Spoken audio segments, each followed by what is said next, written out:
টিকটিকি মারা গুনাহ নাকি সওয়াব? কুরআন হাদিস এ সম্পর্কে কি বলেছে?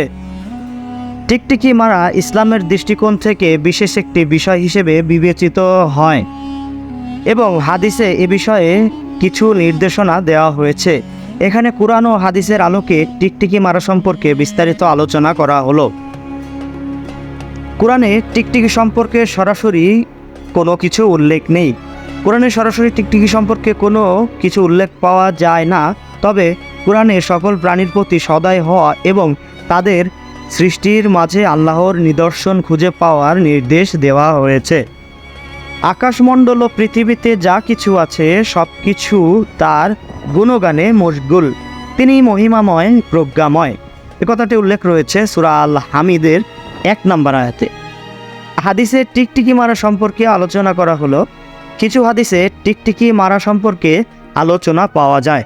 হযরত আবু হুরায়রা রাদিয়াল্লাহু আনহু থেকে বর্ণিত, তিনি বলেন যে রাসূল সাল্লাল্লাহু আলাইহি ওয়াসাল্লাম বলেছেন, যে ব্যক্তি প্রথম আঘাতে টিকটিকি মেরে ফেলে তার জন্য 100 নেকি, দ্বিতীয় আঘাতে মেরে ফেললে তার জন্য 70 নেকি এবং তৃতীয় আঘাতে মেরে ফেললে তার জন্য 50 নেকি।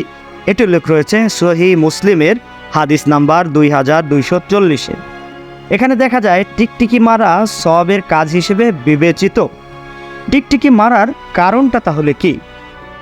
হাদিসের ব্যাখ্যাগুলোতে উল্লেখ করা হয়েছে যে টিকটিকি পোকামাকড়ের মধ্যে পড়ে যেগুলি ক্ষতিকর হতে পারে। ইসলামের দৃষ্টিকোণ থেকে যে কোনো প্রাণীকে হত্যা করা নাজায়েজ, যদি না সেটি মানুষের জন্য কোনো ক্ষতি বা বিপদের কারণ হিসেবে সৃষ্টি হয়ে থাকে। হাদিসে একটি বিশেষ ঘটনা উল্লেখ রয়েছে। একবার হযরত ইব্রাহিম আলাইহিসসালাম যখন নমরুদ দ্বারা আগুনে নিক্ষিপ্ত হন, তখন টিকটিকি সেই আগুনকে উস্কে দেওয়ার চেষ্টা করেছিল, তাই এটি মারার নির্দেশনা এসেছে। আদর্শ মুসলিমের তাহলে এ বিষয়ে আচরণ কেমন হবে? একজন আদর্শ মুসলিমের জন্য যে কোনো প্রাণীকে অযথা হত্যা করা নিষিদ্ধ, তবে যেসব প্রাণী মানুষের জন্য ক্ষতিকর তাদের নিয়ন্ত্রণের জন্য তাদের হত্যা করা জায়েজ।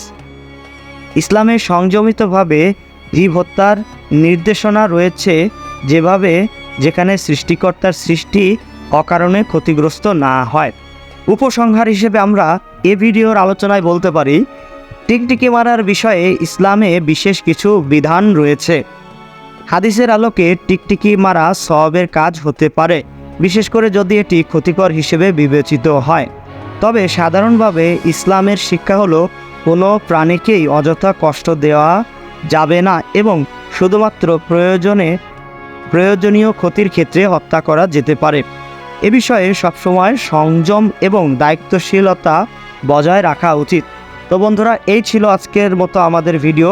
আপনাদের সঙ্গে দেখা হবে পরবর্তী ভিডিওতে। যারা এখনও আমাদের ইউটিউব চ্যানেলটি সাবস্ক্রাইব করেননি তাদের বলবো চ্যানেলটি এখনই সাবস্ক্রাইব করুন। আল্লাহ হাফেজ।